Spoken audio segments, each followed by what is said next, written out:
All right, here we go. We're on.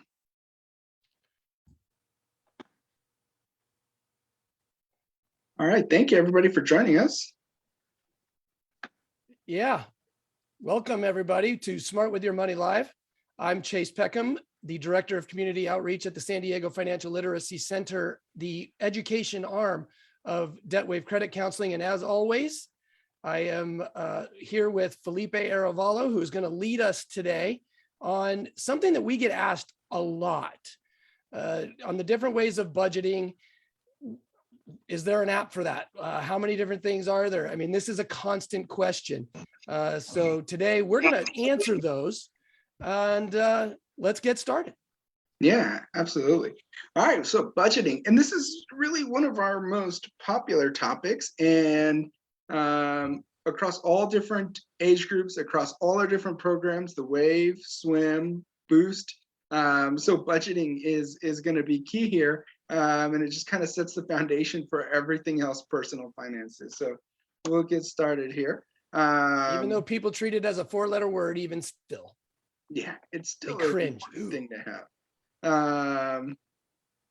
All right, so what is the best budget? We hear this all the time, and the answer is the best budget is the one that works for you, the budget that you'll be able to follow, the budget that works for your family, the budget you feel most comfortable with. The key is to get a budget set up. How you set it up, that's really up to you.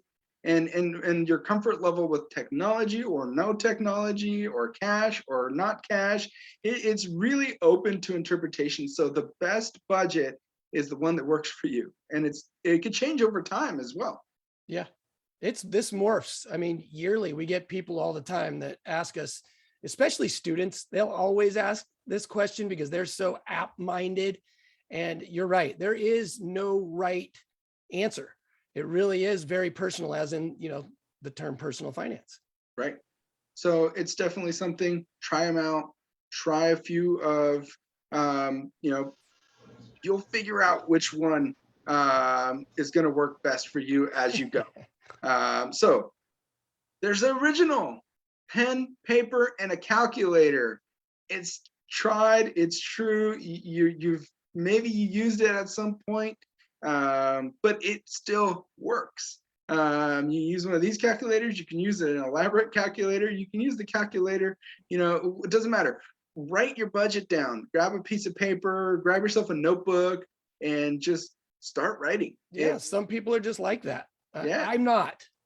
Calculators confuse the heck out of me. I can't stand them. I don't want to write anything down, and I don't want to do it myself. But there are a lot of math people out there, John Cassaretti and buddies like that, who just absolutely, their mind works like a calculator and they like to do the spreadsheet or write it down thing. So if you're that kind of person, you'll know it. Yeah. And it's not for, I couldn't do it because then my wife wouldn't be able to read the budget because my handwriting is so bad. So, that wouldn't work out for us. But, one thing with the calculators is, you remember in school, it's just a little meme here. You remember in school, teacher said, you got to learn math because you're not going to be carrying a calculator around all the time. They were wrong. We all carry a calculator around all the time. Not just that, but you carry everything else that goes along with it. I know it says 2020. I couldn't find the updated 2021 one. But, you have a calculator on you all the time. But you know what else you can carry with you all the time? That they didn't teach you in school, but they probably would have if they did at the time. You can carry a budget around all the time. With technology, with smartphones, you can carry around your budget so that you can access it whenever you need it. Whether it's really quick to check what your balances are and see if you can afford that purchase, or you're just kind of curious, like, oh, I wonder how I'm doing on my gas expenses this month. You can go ahead and you can pull out your smartphone and you can look it up. Unless you do the pen and paper route, with a calculator, you can carry it around with you at all times. So I will tell you, my father still does the pen and paper thing. Oh, my parents do the pen and paper. He balances his checkbook still. I don't know how he does it, but he does. And then write a check, and then write in the amount, and then send in the check. Dad, that just makes my head hurt. It's tough. It's not for everyone, but apps are not for everyone also. That's exactly right. So, it's something where maybe your budgeting style is putting cash in envelopes. Again, something that's been around for a long time. You set up an envelope for each category, you get your money, and then you separate it in, and then you use that to purchase. Might be a little hard to make online purchases and those kinds of things if you're using this strategy. But for some people who are very cash oriented and use cash for everything, this might be the way to go. You don't want to have too much cash laying around as well. So we'll go over some maybe digital solutions for this, but it's something where to some people it works better that way. Yeah, well, Felipe, there was a couple that we worked with a long time ago. They were on Social Security, they were retired, they were struggling with making ends meet and making sure that they were spending less than they were bringing in. And we tried everything. We tried like spreadsheets. We tried all these different things. We literally gave them budgets, and finally nothing worked. They didn't want to follow it. They get frustrated. So they just didn't do it. And then we pulled out the envelopes. They went down to the bank every month when they got paid. They pulled the cash out and put it into the different, and all of a sudden things got easier for them. So, hey, again, personal. Yeah. Again, there's no right or wrong answer. It's the one that works best for you at this point in time. But maybe you like technology but don't want to carry it around. You can use Excel spreadsheets. You can use Google Sheets, which you can still carry around with you if you save them in your Google Drive or whatever the case is. This particular GIF is not a budget, but it's kind of an illustration on how you can do if you know how to work formulas into spreadsheets and that kind of thing. You can set up your own formulas and make it calculate things, or you can download a template that has the formulas built in, which I would recommend if you don't already know how to make formulas, and have someone create it. You could Google that and you could find thousands of them. Oh, tons of them. Download them. Or you can go on get them straight from Microsoft as well. Microsoft has templates for Excel that you can just plug and play. You might have to change some categories around here and there because it's all going to be specific to you. But Excel spreadsheet, Google Docs, I used to love them. My wife doesn't, so we had to switch away from doing it. But yeah, if you're familiar with it, if you want to take the time to learn Excel or just download a template that works for you, that could be a good solution as well. If you're sitting there thinking, I don't want to put my financial information online or through an app or something like that. With Google, it's online, but Excel, you could save it at home on your computer, so it's not online. And you can also carry that on your iPhone. I mean, that can still be carried with you. So, yeah. I mean, in this day and age, you can have it. So, absolutely. But you know what? This gift doesn't work, but there is an app for that. It's something where if you use an app for other things, you use technology and you use some of these technology that sometimes makes our life a little easier. Why not try out some budgeting apps? If maybe the easiness or the difficulty of budgeting is the reason you don't do it, maybe it's time to try an app that might do some of the legwork for you, especially the math. And maybe if you make it easier that way, you're more likely to follow it long term, which is really what you want to get to, is creating a budget that you can follow today, tomorrow, and then into the future so that it's automated. So there's an app for everything else. I mean, your entire medical history, everything, there's an app for that. And this is no different. And there is one for everybody, almost guaranteed. Absolutely. So go on your Play Store, go on your App Store. I'm guessing 90-something% of you use one of those two, and start searching for the one that's right for you. But we're going to go over a few here, starting with some of the free ones, and then go over the other ones. And I'd also like to hear feedback on maybe which ones you've tried so that we can look into them more and see if other people are trying them as well. First, start off with your bank or credit union app. It may not be the most robust budgeting app out there. It may not even have a budget feature. It really depends on your bank or credit union on how much you're going to get out of it. But if we're talking banking, if we're talking finances, that's a good place to start. You can do remote deposits. You can check your balances right in real time. Transfer funds. You want to get to transfer funds. If you have your credit cards with the same bank you do your banking, you can schedule payments, move things around. There's really a lot of benefits you can get from having your bank or credit union app. They keep them updated. All of them are very concerned with safety, so you just make sure you keep updating and make sure that it's and again, depending on your bank or credit union, some are going to be more helpful for budgeting than others. But check it out. See what features you have available on there, and that's definitely a good place to start. Yeah, I mean, I will tell you, Bank of America gets a bad rap for a lot of things because it's so big, but their app is just phenomenally easy to use, and it has all your budgeting information right there. Yeah, so try them out, and I have a couple of them. Is bank in different places. California Coast Credit Union too. I mean, theirs is amazing, and they're just a local San Diego credit union. So chances are those credit unions share a lot of their technologies with other credit unions. So chances are that around the country, you're going to get a pretty robust app. Yeah, so try it out. But if you're going to get a different app that's not your bank or credit union, first one we'd like to highlight is Mint.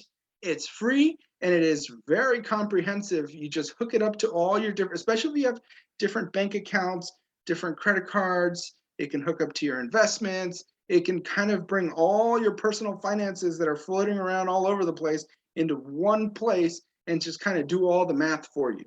I'll tell you what, our friends at Intuit they killed this. I mean, when they took it over, it is so easy to use now. It is so front and center. In fact, the notifications could drive you crazy after a while. I personally use this. Our buddy Jared, we do a lot of workshops with kids and showing them how to use this application, and it's phenomenal. But those notifications, I mean, it tells me, it'll give you it almost makes you feel guilty. It'll be like, did you make a big purchase? But it reminds you. I mean, it's pretty amazing. Say, Chase, you're on pace to finish your eating out budget well before the end of the month. Yeah, it does. I get that one. So it's something, not having a refrigerator, I got that one real quick last month.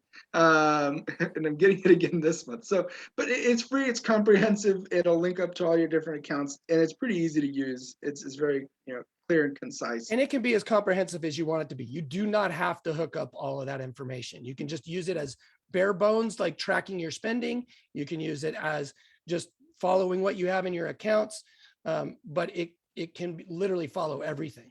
Yeah. A good one that we hear a lot of couples really enjoy is Honeydew. It allows you to track different accounts, joint accounts, separate accounts, credit cards, joint, separate. The name reminds me of a honey-do list. I think that's what they were going for. What they were going for, but in my head, it's like, oh no, not another to-do list. I have a long to-do list with some home repairs. So, but it's very comprehensive. It's very good for couples, and you can kind of see things individually or joint, and it's free, which is key. Another free one is Pocket Guard. It works a lot like Mint. It's just different, and again, even though they may have similar features, some of them are just going to work better for you. There's aesthetically pleasing. There's different aesthetics to it. There's slight variations to the different features. So some of them are just going to work better for you. And the first one you try may not be the one you stick with long term. So maybe you try a couple of them for a month or two and see how that goes. But again, this one will go out, get your information, bring it all, and show you your bills and that kind of thing. And it's free. Another one that it's a newer one on the scene is, which we can't figure out the correct exact way to spell it or to say it. Pronounce it. Zeta, whatever. But same idea. Good for couples. It'll bring it all from different places, both your joint accounts, your individual accounts, and you can link up and do things that way as well. And then we have a small list here of other ones that are very popular or not as popular, but some of these do have a fee, whether it's monthly or yearly. You have Spendy, which is free. We used to hear about it a lot more. We did. It was a popular one years ago, yeah, but not. It's still got a ton of downloads. People are still using it. It's actually, I think, one of the ones that has like the most colorful. It's very colorful. to look at type of displays, which is what they're going for. It's almost a little gamified type of display to it, which is cool. There's also You Need a Budget, which You Need a Budget is like the digital envelope system. And it's been around forever. And it's been around it's forever. Always in a top 10 list. Always see it. There is a fee that goes along with it. Yes. I think you get 30-day trial, that kind of thing. You save some money if you do it yearly as opposed to monthly. So if the envelope system is your go-to, but you also use technology and maybe you buy things with cards, that kind of thing, that might be worthwhile to look at. I think their price just went up starting this month, a little bit more, like an extra $1.25, I believe, a month. So just kind of check out the cost. And honestly, if that's the one that works for you, either one of these, any one of these, if there's a paid version or if there's a paid one that is really going to keep you on budget, you know, it might be worth the cost. It'll pay for itself if it keeps your finances in order. There's Simplify by Quicken, and which is another one that is backed by Quicken, so it's got more, you know, you can move things over and that kind of thing. And then there's Good Budget, which is another one that's gained some popularity here. So it's really, and the list can go on. Chase, there were tons of them, and we could be here for hours. Right. But for the purpose of keeping our presentations to our normal time slots, you really want to make sure that go on your Play Store, go on your App Store, try the one that works for you. Sit down on your next budget date with your significant other, if you have a significant other, and talk apps if you don't use one, or if you're looking to maybe change up the way that you budget. I'd love to hear how any other apps that people use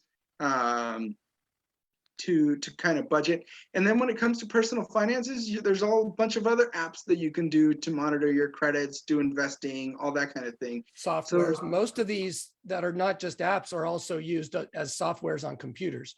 Yeah, you can. So if you're a computer type person, you can do that too. Yeah, absolutely. You know what? One thing, and we're going to do a whole other presentation on this, Phil, on our Swim Lives. But there are softwares and apps that you can use with your children. So if you wanted to teach your children how to budget, if you give your children if they have a job or you give them an allowance, there's all kinds of different apps that you can use for that. And we'll do that in the future too, which is pretty cool. You definitely got to start them young, as young as possible. Start them young. So question we have here in the chat, Chase, does DebtWave or SDFLC have a budget app? Yeah, we actually do have, not an app. We do have budgets that we use and recommend and work with people individually, but we do not have an app out as of yet. As people would know, it's an expensive process. And with as many apps that are out there, you know, it's hard to compete with those well-established with the mints of the world. Yeah. Yeah. And it's hard to compete, and it's hard to be original when there's so many apps that do so many things already. Where it's like, how are we going to get millions of people to download the SDFLC app? Yeah, we've been working it for years, thinking we need to do that, but then we have a working relationship with Intuit in an education space, and they've got it and they've done it right, and they're just, again, it's so personal. It's almost impossible to make an app that works for everybody.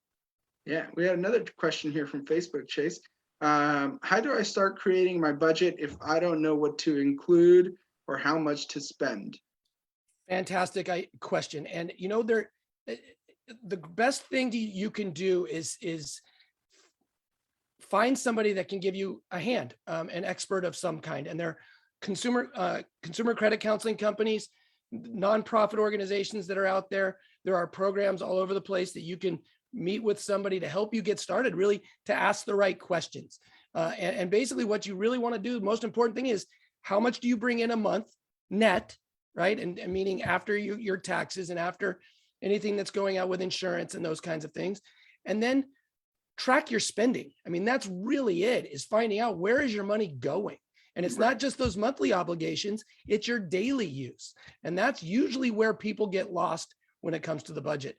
But there are people, we work with people all the time in just asking the right questions and kind of simplifying it, because you're right, it can be overwhelming. Yeah, definitely reach out to us here at the SDFLC DebtWave, and we can help you out. Maybe give you some templates or things like that if you want to go that route with like an Excel spreadsheet or things like that. But definitely, and if you have any questions, we're happy to answer questions and kind of at least guide you in the right direction if it's something you're looking to do on your own, or help you come up with a budget altogether from scratch, is something we can do as well. And whatever your goals are, whether it's paying off debt, whether it's just building a savings for emergency funds, vacations, kids' college, buying a house, doesn't matter. You can budget for all of it. You can budget for fun things. I always like to remind people, just because you're budgeting doesn't mean you can't save for a vacation, doesn't mean you can't save to go buy something that you want to buy. It just means you come up with a plan to do it in the most quickest, efficient way possible. We use those apps to, whether it be Google Maps or it's the Apple Map, or if it's, Waze, we use those to figure out where we need to go and go efficiently, right? We want to know where there's traffic, all those kinds of things. That's what these apps are for your financial future. These apps are basically your roadmap for your finances, which is fantastic that it's in the palm of our hand now. Yeah. And you can always continue learning. We have our podcast. If you want to hear Chase, myself, and Katie talk about personal finances, anything and everything about personal finances, it's called Talk Wealth to Me. Get it wherever you get your favorite podcasts or directly on our websites.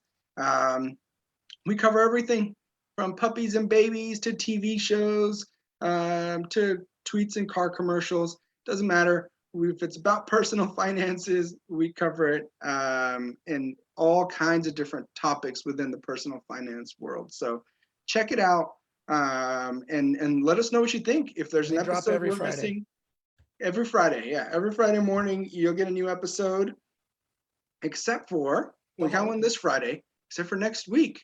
Next week, our episode comes out on Wednesday. Not only that, it is going to be recorded live here on Swim Live. I'd like to say, for the crossover event of the season, move over Fox and ABC. Talk Wealth to Me is going to be recording live on Swim Live next expanded Wednesday. Version of Talk of Swim. Extended version of Swim Live. It'll be a little longer. Next Wednesday, same time slot, 10 a.m. Pacific, 1 o'clock Eastern. And usually there's a week in between our Swim Lives, but we're coming right back next week. So don't be late. Make sure, or pop in late, doesn't matter. Join us, register, and take a listen to the next episode of Talk Wealth to Me live.